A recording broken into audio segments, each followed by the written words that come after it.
Welcome, my peeps, my peoples. Peep Squad is in the building, baby. We going to the top, to the top, to the top, baby. We're going to bring others with us. So please become a part of Notification Squad. Peep Squad, hit that notification bell, baby. So let's get into it. Let's talk about the situation with Jennifer Williams. It seemed like Jennifer Williams might have a new ally. She might be filming with somebody new. It's alleged, but allegedly Royce Reed and Jennifer Williams have made up, and they've been talking back and forth on social media too as well, and also behind the scenes with telephone calls. So it'll be interesting if Jennifer Williams will have someone else to film with, because we know Jennifer Williams is on the shit list, and the shit list comes where she is on Evelyn Lozada's shit list, and she's also on ShaunieONeal's shit list too as well. So you know them two, everybody want to follow them, like Malaysia will follow them, and Kristen Scott will follow them too as well, will follow them, follow the leader or whatever. As you, so it is what it is. So it seems like Jennifer will only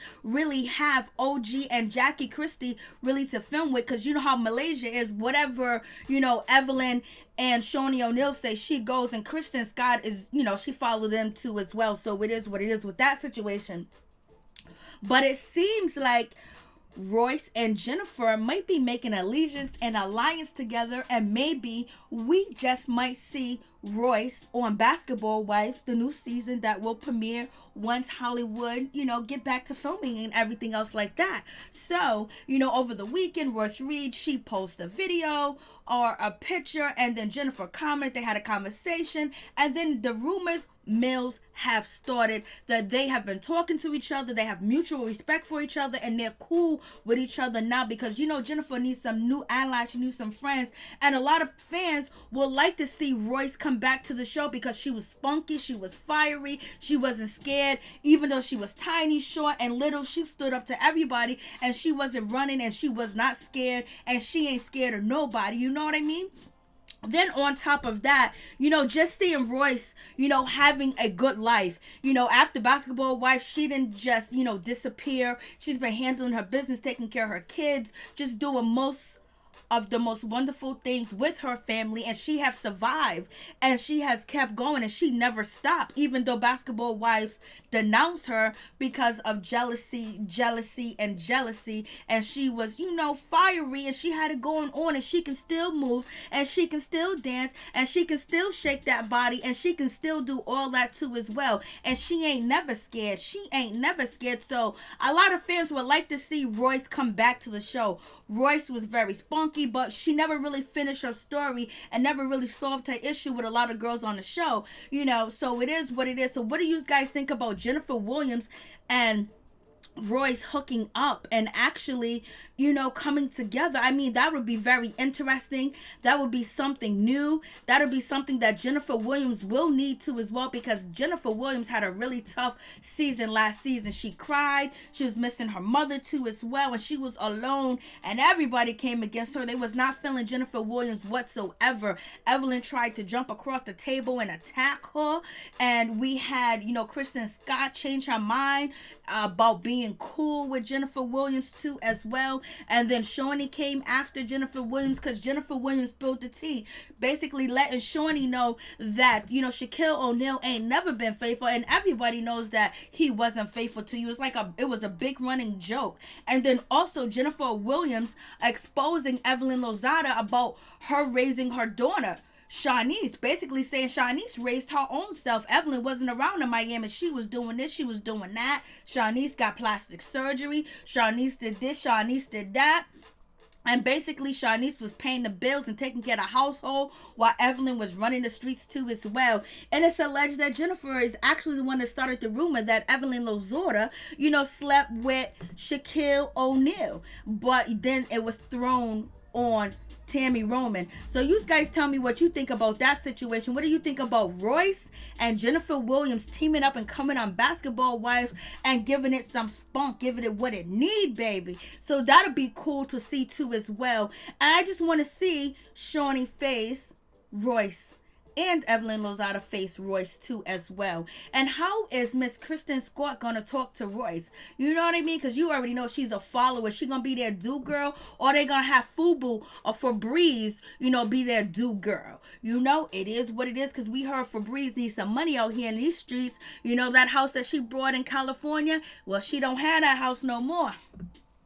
So it is what it is with that situation. So you guys tell me what you think. I was like, I'm ready for Royce to come back. I'm ready to see, this with Royce actually coming back, who she is as a woman, because she has been very successful since Basketball Wives, and she has stood her ground, and she ain't never scared, and she doesn't bite her tongue too as well, because she's been without Basketball Wives and she made it. So seeing her come back to Basketball Wives, she don't have nothing to lose to just be herself and say how she feels too as well, and maybe mend some relationships. That would be interesting too as well. But moving on from that situation, let's get to Faith Evans. They are out here calling Faith Evans, Rocky Balboa. They are calling Faith Evans Mike Tyson. They are calling Faith Evans Evander Holyfield. They are calling Faith Evans Muhammad Ali. They are calling Faith Evans Floyd Mayweather. They said Faith Evans is out here giving the 2 punch, the 2, the 3, the 4, the 5. And basically, she got them hands, and she got them hands from New York, baby. So don't ever get it twisted, because Faith Evans got it going on, baby. And especially when it comes to playing with her heart and playing with her money. And it's allegedly that Faith Evans was arrested, for assaulting Stevie J. She done bailed out. She's out of jail, but she married Stephen J. So that is like one of them crazy situations. And Stevie J is basically trying to hold on and do the right thing, because he knows he is one step away from hitting the streets. So Stevie J got onto Instagram. He posted a video, and this is the video that he posted, and people are alleging that in this video that Stevie J has a black eye. You guys tell me if you see that Stevie J has a black eye or not. So basically they're saying Stevie J got onto Instagram. He was humble. He was biting his tongue. He was praising God. He was praising Jesus. He done seen the light of his ways, and he's being very humble, and it seems like he's trying to get sympathy and payola from people too as well. That's allegedly. So do you see a black eye on Stevie J? Does he look like he got a black eye?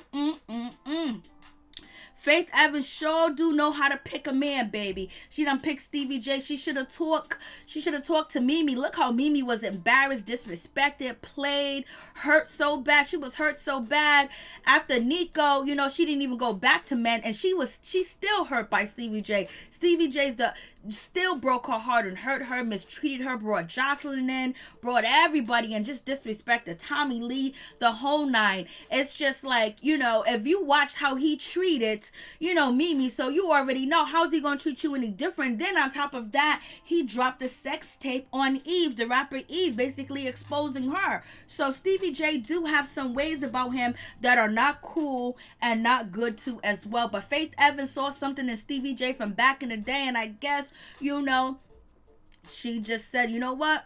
I'm going to give this man a shot. I'm going to give this man a chance. And she sure did. And I guess she got tired of him. She gave him 1, 2, 3. The knockout kid is in the building. We don't advocate domestic violence, but Faith Evans is about that life. And she's always been since she hit the streets of New York, starting her career, being a single mother out there by herself. That's what she did. She had to hold it down. She had to, she had to be rough and tough in the 90s. She couldn't play no games. She couldn't be easily led. And it is what it is. So you guys tell me what you think about the situation. Do you think, Stevie J had a black eye or not? And do you think Faith Evans and Stevie J marriage is going to last? It don't seem like it's going to last. And I don't know if Stevie J actually changed, but something happened where Faith Evans was just like, I'm tired. People are alleging that Faith Evans and Stevie J is on that stuff, ride the right horse. Beam me up, Scotty, and all this other stuff. So it is what it is with that situation. But Faith Evans wasn't having it. And we know Stevie J's record when it comes to women, especially when it comes to Estelita. Remember how he dogged Estelita out on TV? He tried to sabotage her career. He told her to go places to sing and do this, and he wasn't there setting up with the sound, with dress, with wardrobe, with anything else like that. And he just left her hanging so many times. And Estelita explained, the abusive relationship allegedly that she had with StevieJ, and how he mistreated her and how he took advantage of her because, she comes from a rocky background. She comes from a bad background. And basically, she felt like she was prey for StevieJ, that he was a wolf in sheep clothing, and he lied to her, he misguided her, and he said that he loved her, he was gonna do this and do that for her, but basically she had to turn a little a little trickety trick. She had to do some things that she didn't want to do just to please StevieJ. And she felt like, since her childhood, she was accepting to being dominated by StevieJ. That's what she said on the show, Love and Hip Hop Atlanta. And then she also alleged that Erica Mena, StevieJ tried to use Erica Mena against her and tried to, dissolve their friendship. But now we got Erica Mena. She's out here, dominating Safari and taking control of his life, baby. So it is what it is with that situation. But Estelita basically told us that a lot of things that she has done with StevieJ, she didn't want to do it, but she did it to please him, to show that she loved she loved him and she was honoring him. And she was being loyal to him because, she felt like he played tricks on her mind. He took advantage of her because she was bruised, because, she was insecure and she was hurt most of her life, and she'd been mistreated. So it was so easy to take advantage of her because she didn't value herself or love herself, and she only saw value in a man, being next to her. And StevieJ played in on them heartstrings of hers and used her and took advantage of her. So what do you guys think about that situation? So you guys let me know what you think. Peace. I'm out. Much love to all my peeps and my peoples.